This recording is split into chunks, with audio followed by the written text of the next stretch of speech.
With over 2,000 active fire stations across the UK, it's no secret that firefighters risk their lives every day to save others. So we have road traffic collisions, helicopter crashes, plane crashes, house fires. We still do get the cats up the tree. We've been given exclusive access to 2 fire stations to show that they are more than just a fire service. These are our rescue teams. This is Beyond the Blue Lights. Over in the East Midlands, we join the Nottingham firefighters at the start of their 48-hour week. I'm Howard Pickerskill. I'm the watch manager at Arnold on Blue Watch. It's my 30th year this year, in May, that I've been part of Notts Fire and Rescue. I can't hand on heart say it was a lifelong dream. I didn't have Fireman Sam then, he wasn't around when I was a kid. But yeah, basically, my best thing is the fact that I joined the fire service. So I have Gaz. Gaz is forgetful, late, but with that comes a super nice guy. So Chris is the senior firefighter. When I joined, all I ever wanted to be called was a good firefighter, and that's what we get with Chris. Roger's the comedian, the joker. Clean fire engine is a happy fire engine. We'll go to a fire and we'll say, have we been here before? And he'll go, yeah, it was about 8:30 in the morning, it was Monday. Now, how he remembers that, I don't know. So I call him a savant. Receiving their first call of the day from Nottingham City Hospital, with little information, time is of the essence for Blue Watch. There have been reports of the smell of burning in the local hospital. Due to the high-risk location, pump driver Chris knows he has to act quickly. It's a big hospital, quite high priority.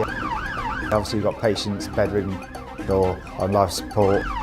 It's important that we get there because it would be quite an intensive job to work through. First shout was when I was a retained firefighter. All of a sudden the pager started bleeping and it was like, oh my God, I've got to get to the fire station. And 24 years later, it's still just as exciting. Okay. So, going into the plant room, someone smelled burning, they've broken the coal point, but we believe it could be the smell from the air conditioning, so we're going to investigate it, liaise with the engineer, and hopefully try and find a cause. Because it was a smell of burning, we know because we go there all the time. The plant room that's on the roof feeds the ventilation and the air to the whole hospital.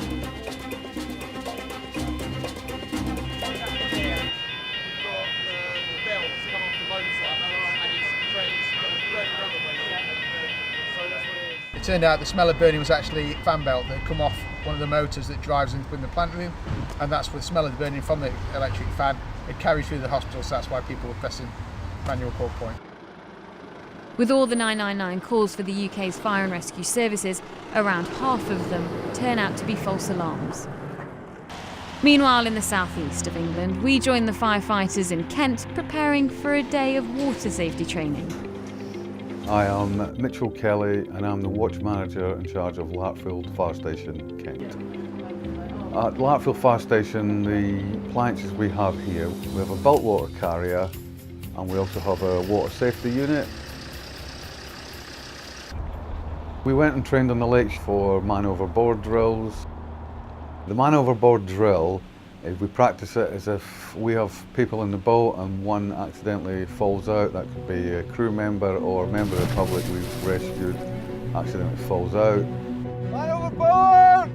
So in the case of that, we practice our procedures so that we can retrieve the person that's fallen out safely. Basically, we do it as safe as possible, so if someone did fall off the boat, we would bizarrely, or it may seem bizarre, that we'll carry on down the river a bit further, turn ourselves around while someone's spotting the man overboard constantly, so then we can approach in a safe and controlled manner.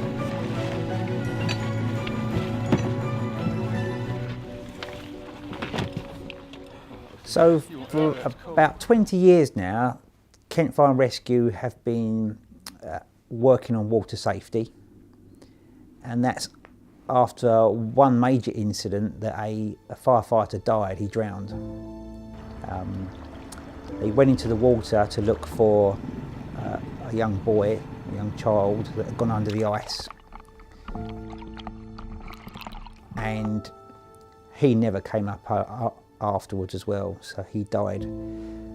So all the fire services had to look into their health and safety of water, and through that we introduced the water safety units and extra training to deal with those incidents. There isn't a fire every day for our rescue teams, but training for all possibilities is key. Back in Nottingham, 2 stations joined forces to train together for larger scale incidents. We've got a fire station about 4 miles away, which is Colton. They have got a training facility. We go over to their station and together we train in BA. We fill the house full of artificial smoke, which creates a realistic environment of a house fire. So what I did, I sent the first team in. Alpha Team 1 goes in and they went in a compartment search. I then got the second crew off the second appliance to do a right-hand lace, go up that staircase and search the first floor. You can walk around it now, but as soon as you put a bit of smoke in, you're disorientated. And you're relying on, as a team of 2, communicate with each other to what are you feeling, what you're touching. You're being told outside there's casualty. There could be a casualty on the first floor. And obviously as you go up, you're thinking, are we on the first floor, flight of stairs? Where are the upstairs? You can't separate as BA crews, so me and you will have to go around together, search everywhere. And as soon as you've got a casualty, then you've got to retrace your steps back outside again. You've got pressure from the neighbours, the families, friends. There's mass panic, there's somebody inside. It's can be quite realistic sometimes. We've had fires in the past where we've had 26 pumps. Personally, there's one that sticks out. You know, I think everybody takes a little bit home from a fatality, and despite what you think, it's not house fires, it's RTCs. Got called out to a road traffic collision, and the person in the car was my old school teacher. And when we got there, we dealt with the incident, but in the end, my old teacher passed away in my arms whilst we were waiting for the ambulance. Yeah. So as a crew manager, like, how important is it for you to keep morale high? Sorry, gotta go. 8 hours into their shift, the 4th call for the day comes in for Arnold Fire Station. It's RTC, Alley Road. Cheers, thank you. Blue Watch attempt to get to a busy A road where reports of a car on fire have already attracted Nottingham's ambulance and police services. The situation could be life-threatening. RTC, okay, mate. Make the deal, where you going, Rog?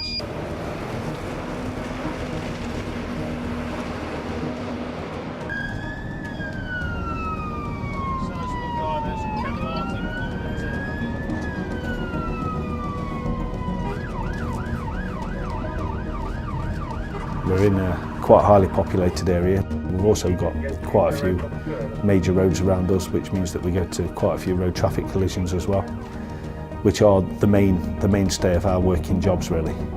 It actually came through as car fire following RTC. When we got there, the car had hit a tree, it had taken out a telegraph pole and also what we call street furniture, so a warning triangle. The car had then gone onto its side. The guy believed he'd had sleep apnea and fell asleep at the wheel. It was leaking considerable amounts of oil, so all these things become slippy. We put granules on the oil and the water to soak up as much fluids as we can. We then look at making the vehicle safe, disconnecting the battery. Because while it's in that state, there's bare wires in the engine which can cause the engine to catch fire. We can request somebody to come out and sort out the road. Request the attendance at the highway, car in collision with the street furniture. Sort out the telegraph pole, do some sweeping up if the need be. So we've done all that in the background while the police have got on with their work. To minimise the risk to casualties, it's important for the crew to train for road traffic collisions, so they are prepared for any situation. For road traffic collisions, we train quite a lot. Most months we, sort of get out in the yard and for our road traffic collision drills.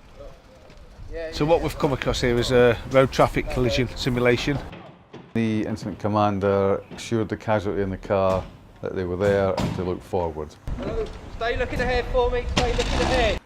You'll notice from around the bottom of the car we've got chocks and blocks, wooden blocks, which is to stabilise the car to prevent any sort of movement. Followed by glass management, peel and reveal.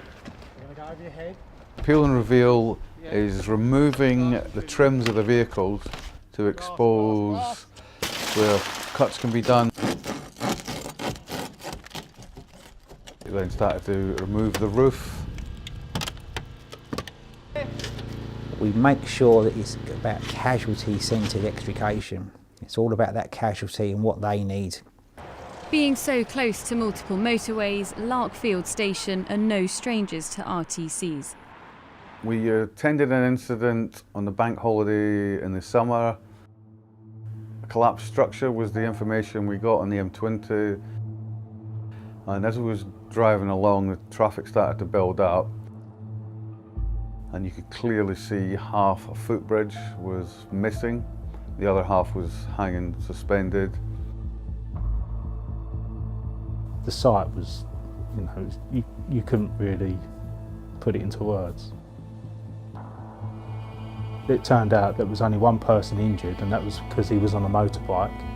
And as the bridge has collapsed down, he's laid the motorbike down and gone under the bridge, and he suffered, I think, a broken rib. So that was unbelievable. The bridge was sort of coming down, almost like in slow motion to start with, because it's eating its way through the lorry as it's coming down, but then it tore away from the other side. As that came down, it was a matter of throw the bike on the floor and go for it. I was dealing with him personally, and I just went up to his head and kept him talking, although he was just laying there, and asked him how he was, and with that he had what I didn't see, he had an electronic cigarette. He took a puff of that and said, "Yeah, I'm fine, mate."